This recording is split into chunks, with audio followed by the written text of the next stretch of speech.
बिजुली खेलुछि लुचकाली पिलांको पाठपढ़ा प्रभावित। परीक्षा समय नवरंगपुर जिले में गलबल करुछि बिजुली। जिलार अधिकांश अंचल में बारंबार बिजुली काट जो समस्या देखा देछि। परीक्षा समय होइथबारु पिलांको दुर्दशा बढ़ी जाइछि। छात्र छात्री पाठ पढ़ी पारनांती। जेनेरेटर लगाई स्मार्ट क्लास चलिछि, जहाको नै स्थानीय अंचल में बढ़िबार लागिछि असंतोष।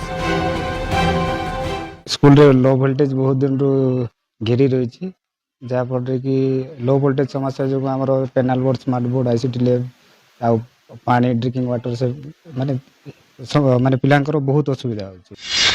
जमी को जल नहीं, माटी फाटिया। नवरंगपुर जिला रायघर अंचल एभली स्थिति जो चाषी चिंतार पड़ते। चाषी धार करज करी मका पनीपरिया आखु भली रबी फसल करथिले, किंतु लो वोल्टेज और घन घन विद्युत काट फल मोटर चालू नथिबारु चाष जमी को पानी मारी पारनी। जलसेचन पई अन्य विकल्प व्यवस्था नथिबारु माटी फाटी आ गलानी। फसल उजुड़ी जावाकु बसिथिबारु धार करज सुझिबा चिंतारे चाषींक मध्यरे भाळेनी पड़छि। एते लो वोल्टेज अल्प टिके टिके टिके पानी बाहरुछि। चाष करिछु से जगह को देउ देउ गोटे साइड मरी मरी जाउछि, याडे जीवन बंचई बंचई जाउछु से बळे अवस्था हिछि। आ दिन को 5-10 तर लंबा लंबा लाइट काटी दउछंती, जहा फल रे हमें पानी देई पारनी। करेंट जोगु एटी फसल एबे नष्ट होउछि।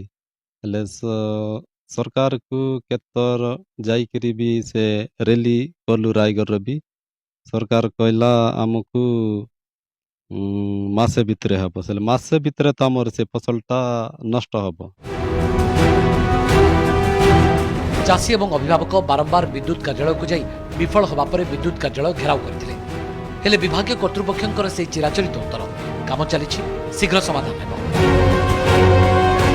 जोड़िया और गोना ठारे आमर 3टा पीएसएस युद्धकालीन भितर चली मसर 2 मास आम टार्गेट टाइम रखीचु। जिते शीघ्र पार कंप्लीट कले से वोल्टेज समस्या टे उन्नत समाधान देखिपर।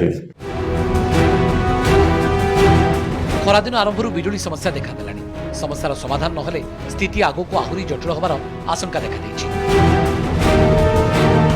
नवरंगपुर कैमरा पर्सन जितुंक सहित नलिनी रंजन मिश्रम रिपोर्ट, कनक न्यूज।